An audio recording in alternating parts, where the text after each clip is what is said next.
Bonjour et bienvenue sur French with Jeanne, un podcast en français pour les étudiants de français. Aujourd'hui, c'est le 5e et dernier épisode sur le nomadisme digital. Dans les épisodes précédents, je vous ai décrit ma situation.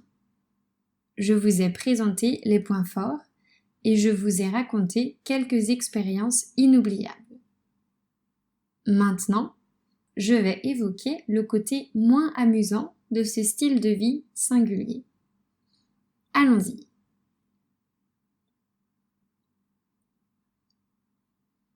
L'un des défis les plus importants à relever, pour moi, concerne l'organisation. Je voyage beaucoup, mais paradoxalement, je déteste organiser mes voyages. Je n'aime pas particulièrement me renseigner sur les choses à faire sur place. Je n'ai aucun plaisir à chercher les billets d'avion les moins chers et à analyser les offres de logement. Je me sens vite submergée par toutes les options possibles. Et en plus, j'ai des difficultés pour faire des choix. Malheureusement, mon copain et moi sommes assez similaires sur ce point. Lui non plus, il n'aime pas organiser. C'est l'une des raisons pour lesquelles on préfère voyager assez lentement. On n'a pas de recherche à faire chaque semaine. On a bien essayé de s'améliorer, en se forçant à faire plus de recherches avant d'arriver quelque part. Mais ça n'a pas vraiment fonctionné. Ni lui ni moi n'aimons prendre du temps pour ça. En plus d'organiser les transitions quand on change d'endroit, il faut aussi tout réapprendre. Il faut comprendre comment est organisée la ville, quels quartiers nous correspondent, comment se déplacer, quels sont les vrais prix, où acheter ce dont on a besoin, où rencontrer des gens sympas. Ça peut être assez fatigant et stressant aussi. Les premiers jours, je suis assez méfiante car malheureusement, il n'est pas rare qu'on se fasse arnaquer. Alors, pendant ces premiers jours dans une nouvelle ville, j'observe comment se comportent les gens et je pose des questions pratiques aux locaux ou aux expats que je rencontre. Par exemple, je leur demande combien ils payent leur loyer ou le magasin où ils ont loué leur scooter. Ces moments de transition sont les plus intenses. Il y a beaucoup de choses à découvrir, de personnes à rencontrer et il faut trouver ses repères. C'est dans ces périodes-là que mes capacités d'adaptation sont mises à l'épreuve. Cela entraîne parfois des émotions fortes.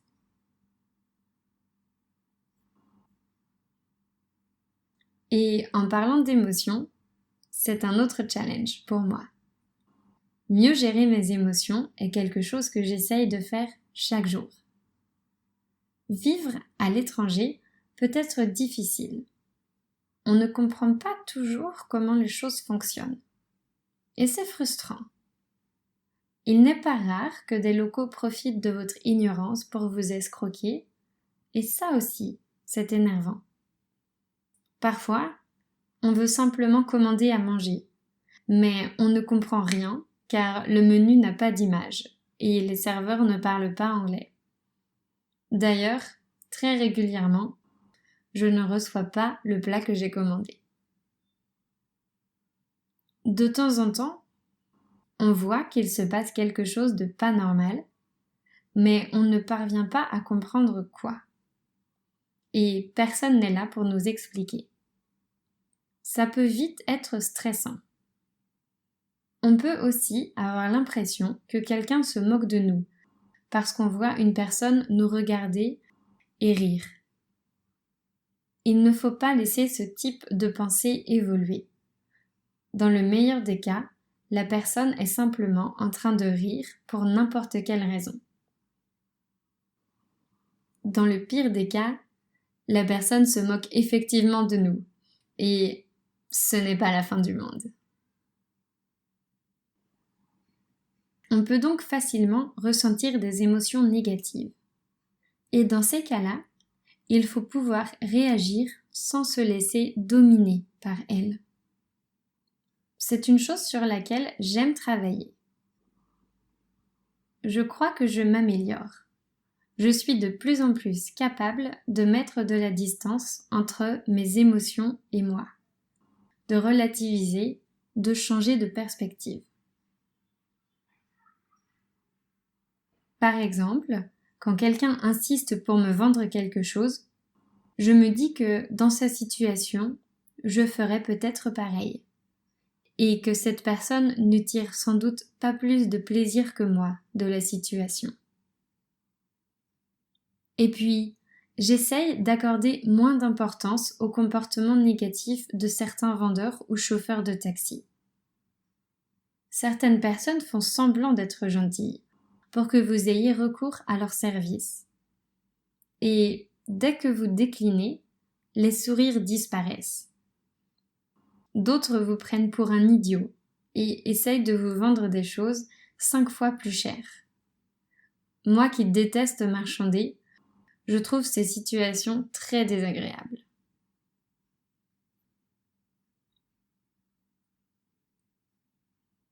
Une autre difficulté que je rencontre en étant nomade est celle de trouver mon rythme. Ce n'est pas toujours facile de faire la part des choses entre le travail et le reste du temps. J'ai tellement l'impression d'être en vacances que parfois, j'ai du mal à me concentrer sur mon travail. Et quand j'ai la sensation de ne pas travailler assez, je culpabilise. L'inverse est vrai aussi. Quand je travaille beaucoup, je m'énerve toute seule car j'ai l'impression de ne pas profiter du fait d'être à l'étranger pour explorer. Bref, je crois que je n'ai pas encore trouvé le rythme qui me convient. En plus de notre rythme personnel, mon copain et moi devons trouver notre rythme à deux. Nomade ou pas, c'est certainement une problématique que tous les couples rencontrent. Néanmoins, comme notre environnement change souvent, cela ajoute une difficulté. Nous ne réagissons pas de la même manière aux mêmes endroits. Par exemple, quand nous sommes arrivés à Chiang Mai, Zach avait déjà un petit cercle d'amis qu'il avait rencontrés lors de sa première visite. Moi, je ne connaissais personne et je me suis sentie assez seule, avec l'impression désagréable de le suivre partout. Heureusement, ça n'a pas duré trop longtemps. Quand je m'en suis rendu compte, j'ai décidé de m'investir davantage dans les relations avec les personnes avec lesquelles je m'entendais le mieux. Les relations représentent un autre défi à relever. En effet, quand on voyage régulièrement, c'est plus difficile de construire des relations fortes. La plupart des relations ne se solidifient qu'avec le temps. On rencontre plein de personnes différentes, mais généralement, on ne fait pas beaucoup de choses ensemble, car on n'a pas le temps. Il m'est arrivé de rencontrer des gens avec lesquels j'aurais aimé partager plus de choses. Et c'est un peu triste de ne pas pouvoir approfondir ces relations-là. Cependant, j'ai la sensation que les rapports sont différents. Dans ce contexte, il me faut moins de temps pour devenir plus proche de quelqu'un. C'est comme si le fait de savoir qu'on va se côtoyer sur une durée limitée m'encourage à être moi-même plus rapidement. N'oubliez pas que je suis un peu timide. Avant d'être à l'aise avec quelqu'un, il me faut du temps. De plus, les nomades digitaux représentent une communauté. Quand je fais la connaissance de quelqu'un qui a choisi ce style de vie, il y a une connexion qui apparaît. Nous faisons face aux mêmes problématiques et nous en discutons. Pour résumer, je pense que les relations avec les autres sont généralement moins profondes quand on est nomade et que la plupart ne durent pas. Par contre, celles qui durent sont très fortes. Personnellement, pendant ces 10 derniers mois, je considère m'être fait 3 nouveaux amis.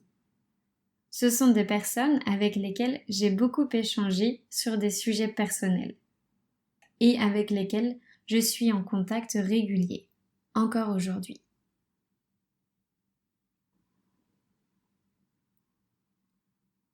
Il y a les relations entre voyageurs, mais il y a aussi celles avec ses proches. Ma famille habite en France, ainsi que la quasi-totalité de mes amis. Être loin d'eux n'est pas toujours facile. Je communique beaucoup avec mes parents, mon frère et ma sœur. Nous avons un groupe WhatsApp sur lequel nous échangeons quotidiennement. De temps en temps, nous faisons aussi des appels vidéo pour pouvoir échanger de vive voix. Avec mes amis, j'ai moins de contacts. Par exemple, nous nous appelons rarement. Nous nous envoyons plutôt des messages, mais vraiment pas régulièrement. Cela dit, je n'ai pas besoin de me sentir en contact continu avec eux pour me sentir proche d'eux. Si j'ai vraiment besoin d'eux, je leur écris et ils me répondent. Et vice-versa. C'est aussi simple que ça. Quand je rentre en France, on est toujours très heureux de se retrouver.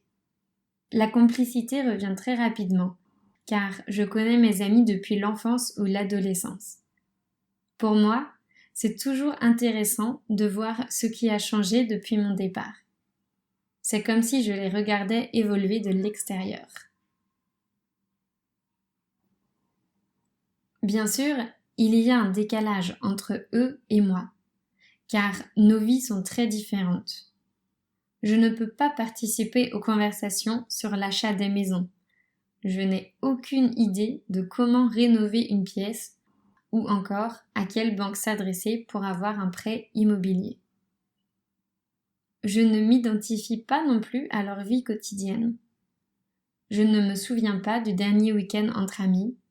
Je n'étais pas là quand mes amis ont annoncé qu'ils attendaient un enfant et j'étais aussi absente le jour où ils sont allés à ce festival tous ensemble. Mais je sais tout ça. Je sais que je rate des morceaux de vie quotidienne. Et c'est un choix. Pour l'instant, je fais le choix de ne pas vivre ces moments-là parce que je veux en vivre d'autres. En réalité, je serais malheureuse si je trouvais un emploi dans ma région d'origine et que je m'y installais pour une durée indéterminée. Le chaos asiatique me manquerait, les découvertes quotidiennes me manqueraient, ainsi que les paysages qui changent chaque mois. J'ai accepté ce décalage et je le vis bien car je sais ce dont j'ai envie aujourd'hui. D'ailleurs, l'acceptation est mutuelle.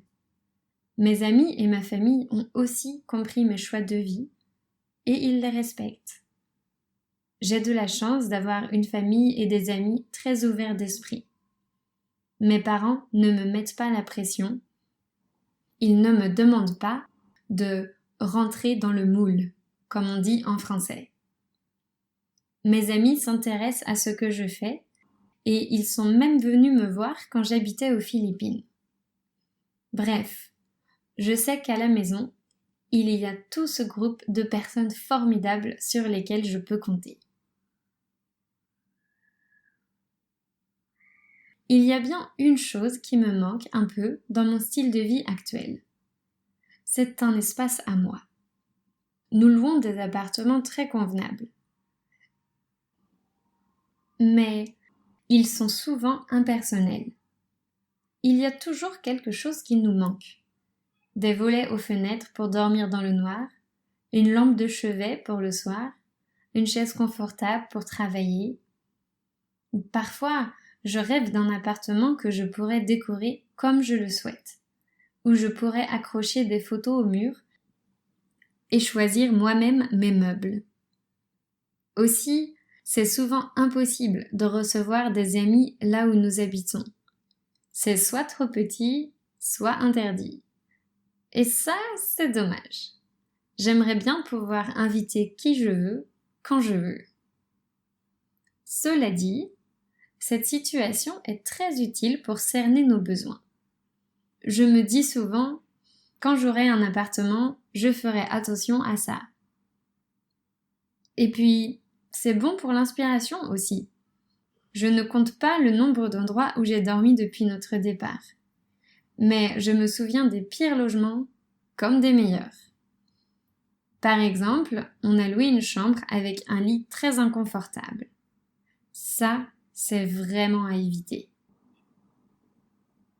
On dormait mal, ce qui rendait les journées plus difficiles. Il y a aussi des logements où la salle de bain était à peine séparée du reste. Non merci. Je veux un minimum d'intimité. En bref, c'est toujours un peu l'aventure quand on arrive dans un nouveau logement. Les descriptions sont toujours géniales, mais elles ne correspondent que rarement à la réalité. La dernière chose qui m'ennuie beaucoup en étant nomade digital, c'est le stress de l'administratif. Comme vous le savez, il faut toujours garder un œil sur les visas et ses droits en matière de voyage à l'étranger. Même si je suis en règle, les contrôles d'immigration dans les aéroports me font toujours stresser.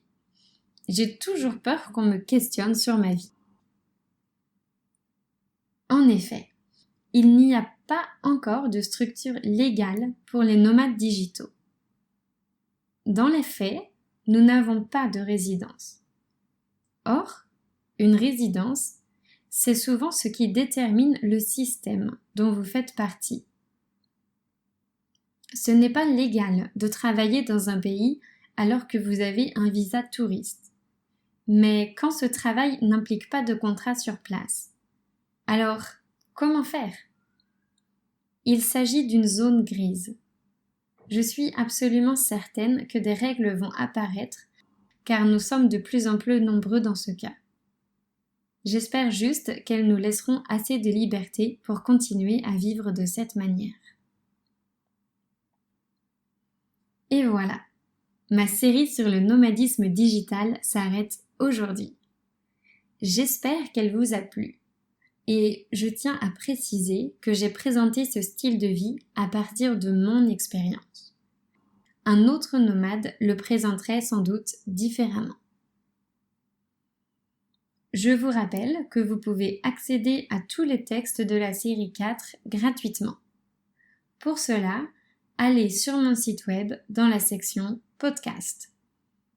Cela peut être utile si vous souhaitez améliorer votre compréhension orale ou vos compétences en orthographe et en prononciation. En tout cas, si vous avez des questions au sujet du nomadisme digital, je serai ravie d'y répondre. Il suffit de m'envoyer un mail à frenchwithjeanne@gmail.com. Vous pouvez aussi m'écrire sur Facebook, Instagram et mon site web, via la petite bulle située en bas à droite. On se retrouve vite pour la prochaine série. À bientôt!